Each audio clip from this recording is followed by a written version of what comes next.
Ya pemirsa, kita kembali lagi di program Ruang Tamu MGS TV dan program ini merupakan kerjasama antara MGS TV dan juga Sekretariat DPRD Provinsi Jawa Barat. Dan kita masih ngobrol-ngobrol bersama dengan Pak Iwan yang merupakan Wakil Ketua DPRD Jawa Barat.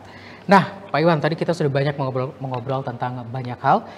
Ini pembangunan sumber daya manusia Jawa Barat, kondisi sekarang ini seperti apa nih Pak? Terus idealnya harusnya tuh seperti apa? Program apa yang akan didorong oleh DPRD kepada pemerintah Provinsi Jawa Barat?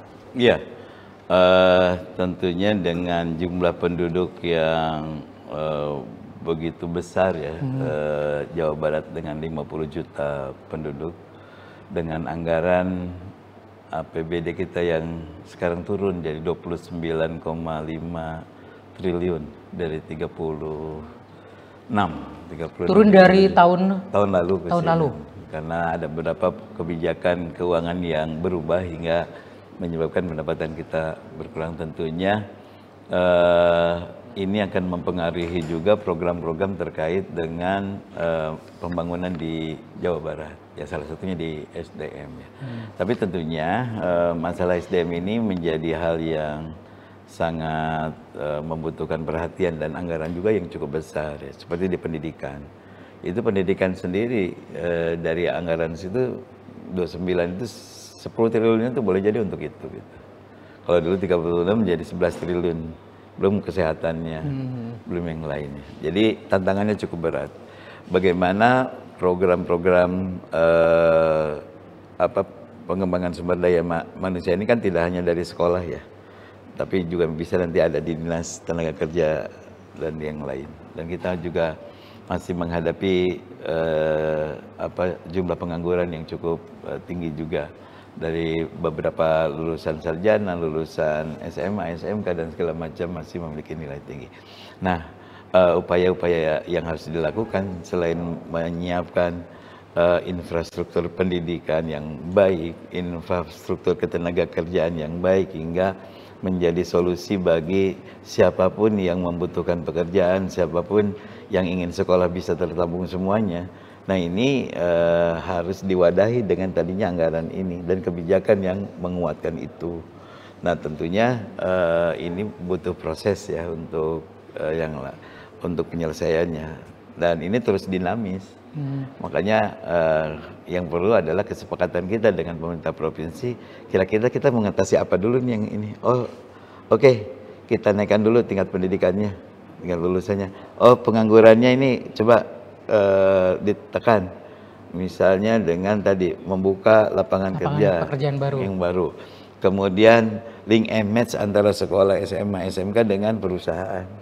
Hingga ketika dia selesai langsung bekerja dan segala macam. Ini kan lumayan. Tapi kan rombongan berikutnya ini sudah siap masuk lagi pada berikutnya dan ini bergelombang. Tapi ya tadi kita sepakati dulu. Sekian persen kita entaskan dulu supaya kita jelas gitu penyelesaian yang tiap tahunnya. Karena menyelesaikan 100% tidak mungkin dalam 1 tahun gitu kan atau dalam 5 tahun, tapi kan itu berproses. Kita sepakati berapa persen dulu hingga ditekan angka tadi penganggurannya dan segala macam. Nah ini yang menjadi sorotan kami kepada dinas ini untuk mengarah ke sana programnya gitu, termasuk juga bagaimana kualitas sumber daya yang nanti dihasilkan oleh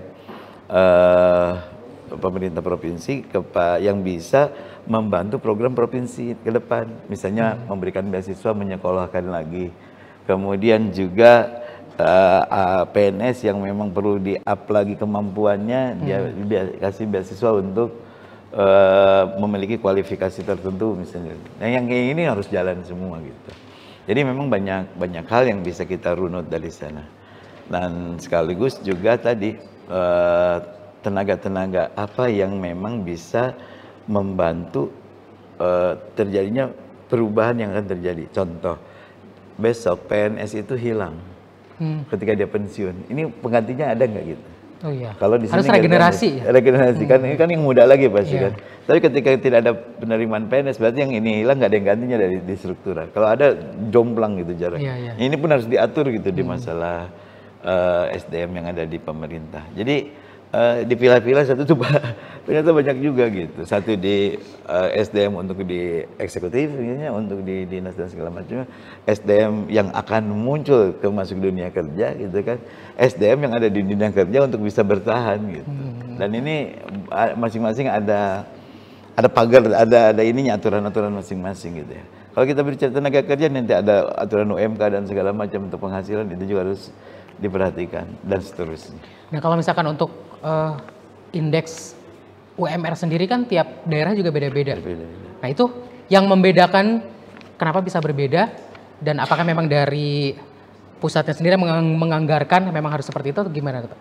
Iya, yang ini selalu setiap tahun muncul. Kenapa demo para pekerja itu ada segala macam, tidak lain adalah untuk memastikan bahwa perhatian perusahaan kepada mereka itu terpenuhi gitu kan. Tetapi ketika mengukur angkanya itu berapa, tentunya tidak bisa sendiri gitu. Memang saya pengen gede, tapi kan perusahaannya kuat apa enggak gitu kan. Iya. Jangan sampai kita tinggi, perusahaan bayar katanya bangkrut gitu, kolaps. Makanya ada juga dia mampu bayar segitu, tapi dia pindah berikutnya ke daerah yang lain yang tenaga kerjanya dia bayar dengan murah gitu. Nah ini jangan sampai terjadi, sementara produknya itu mungkin akan membantu pertumbuhan ekonomi di Jawa Barat misalnya. Oke, terus kalau misalkan ini kan Bapak menjabat 5 tahun lagi ke depan, kira-kira yang akan diutamakan dulu nih programnya apa duluan nih Pak? Yang pertama memang yang kita telah lakukan komunikasi terlebih dahulu dengan gubernur ya. Terkait dengan program-program yang harus kita prioritaskan secara bersama dan itu kita juga prioritaskan dalam anggaran tentunya ya. Kemudian karena besok ini kan terjadi lagi transisi dari PJ ke gubernur yang sebenarnya. Oh, iya. Ini juga lumayan nih untuk menggiring ini. Nah setelah ini masuk berarti ya kita harus dengan yang gubernur yang baru untuk menselaraskan program. Pertama itu. Yang kedua selaras program antara pusat, presiden yang baru dengan gubernur yang sekarang. Program-program yang ada di pusat juga harus diamankan, harus dijalankan oleh pemerintahan yang sekarang dan seterusnya seperti itu. Nah kami ya tadi mengawasi perjalanan ini dan tadi ketika ada kebutuhan anggaran itu bersama pemerintah provinsi menyelesaikan masalah itu atau mensupport masalah itu sesuai dengan kemampuan keuangan di provinsi. Plus kebijakannya tentunya hingga apa yang dilakukan itu benar secara aturan. Ya jangan sampai nanti mengeluarkan kebijakan seperti yang terjadi di PPDB memberatkan masyarakat akhirnya jadi riweuh tepuguh lagi. Riweuh tepuguh kayak orang nanti balik gitu. Jadi makin pusing.